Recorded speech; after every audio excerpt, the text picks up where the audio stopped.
With us now, Dr. Olaf Groth. He is a global strategist, faculty at UC Berkeley Haas School of Business, and CEO of think tank Cambrian.ai. So glad that you're back with us to talk about economics, the innovation, the future of business. It's great to be with you, Alan. Thank you for having me. You bet. Now, first, let's talk about the risk of recession. Are the signs showing that we're headed in that direction?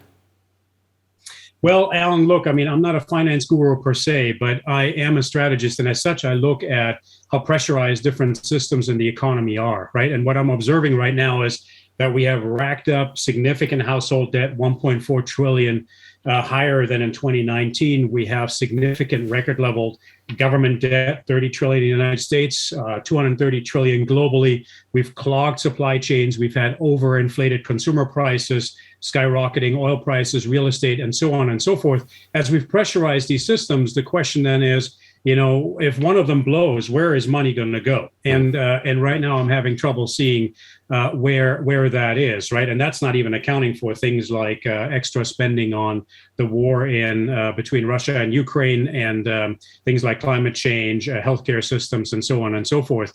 So my big questions here are: is the Fed able to deflate this bubble, let the hot air out of the economy quickly enough? And right now, I think it's going too slowly in order to avoid some bubble blowing up, right? Can we also foster productivity with all of that investment in tech? And that's not always a given. Just because we invest in tech doesn't mean we're always more productive. But we need to, in order to fill up that bubble with real discrete, real value, right? And so those are the big question marks in my mind. So right now, we're at high risk, and it's a race against time, if you ask me. Yeah, delicate balance. Now, President Biden, we talked about crypto before, but he recently issued an executive order to come up with some plans to regulate Bitcoin, the other cryptocurrencies. Again, I'd ask you, what does it mean for all the rest of us? Well, first of all, it's a very good development, right? I think the president is marching in the right direction for two reasons. Number one, he's tasked various agencies to really investigate this and figure out not just how to launch a central bank digital currency, a CBDC, but also all the other currencies, and really develop a thoughtful approach to this. And that's a good thing, because there is great potential in crypto if we tackle it right. And so those are really the two big poles in the tent here, long poles in the tent. Now, I will tell you that obviously the CBDC, the central bank digital currency, is not everything in crypto. There's many other different coins. There's altcoins, Bitcoin altcoins like Ethereum, or Ether, I should say, and many others. And all of these have to be interexchangeable, interoperable, and all of that will have to get figured out. Look, in the short run, for most of us purchasing things, whether it's online or offline, not much is going to change. But the transaction infrastructure in the background is going to change, because a lot of these crypto payments are peer-to-peer, more direct, cut out the middleman, as it were, and are often bankless, literally, and that will create certain beneficial effects for businesses and consumers alike. All right, Silicon Valley used to have that lock on high tech and the jobs, but that's changing. Where are the tech jobs going in the country? The short of it is, Alan, that they're going everywhere. We're still certainly, the West Coast and certain East Coast hubs, like the Acela corridor between Boston, New York, and Washington, and here on the West Coast, of course, Seattle, San Francisco, down to LA, are still the U.S. hubs for tech jobs. But other areas have been coming, most notably, of course, places like Austin, Miami, Orlando, San Diego. I already mentioned, I think, Kansas City, Salt Lake City, St. Louis. The big ones that I would keep an eye on, because they've been getting a lot of venture capital, is Chicago and Philly. And we're seeing, as we're seeing job announcements now increase again, we're seeing the global or the US-based tech job landscape flatten out a bit.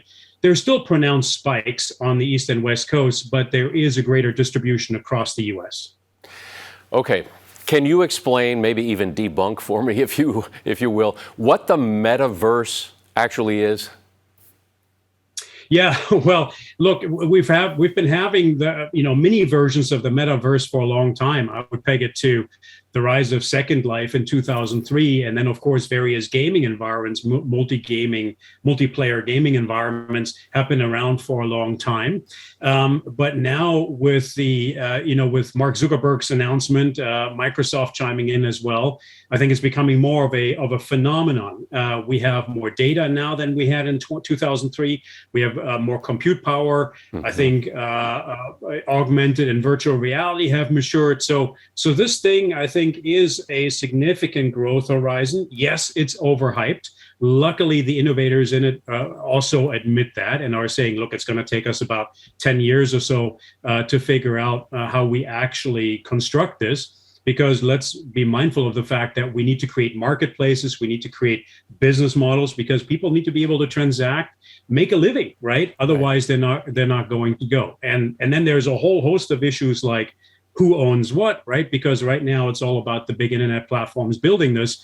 But does this mean, for instance, that our public commons, our public spaces, let's say a city like San Francisco, has to go knocking on Facebook's door in order to be able to be allowed to, reinstantiate itself in the cloud, as it were, in the metaverse, right? So clearly, we have to figure out ownership rights, codes of conduct. Right now, there's a lot of misbehavior as well in the early forms of the metaverse. And so lots and lots of work to be done to really define this before it's mature. But it's on its way up, and it's a horizon to watch with a lot of promise. Well, okay, so for those of us who are still commuting into the office place and so forth, we've been hurt a lot by the price of gasoline. A lot of interest getting off that fossil fuel train, going to all electric cars. Any Tesla killers out there, if you will?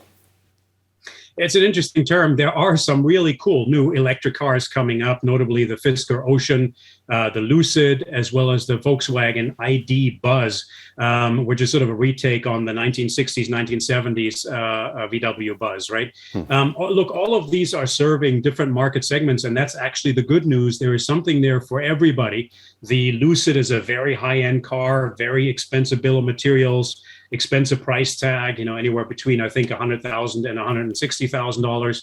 And the Fisker is really more for active lifestyles, people in their productive midlives. And the VW Buzz is more for small families, is also not coming out till 25, which is unfortunate. But they all serve different market segments. So something for everybody. The big question mark here is, are they all going to be living up to their promise in terms of their range, right? The Lucid is promising 520 miles. Tesla's aiming for 1,000 miles.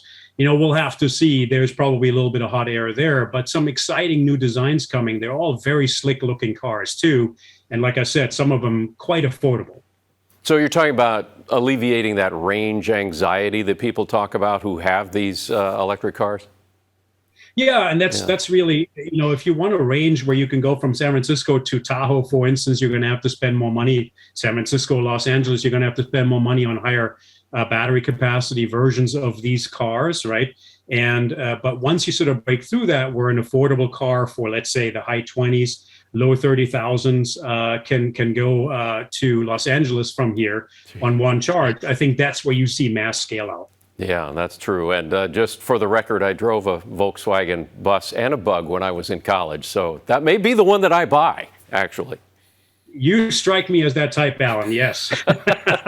Well, I did go to college by the beach, so it fit right in with that lifestyle. There you go. That's it. Dr. Groth, thanks so much as always. Look forward to our next visit. My pleasure, and I look forward to being back.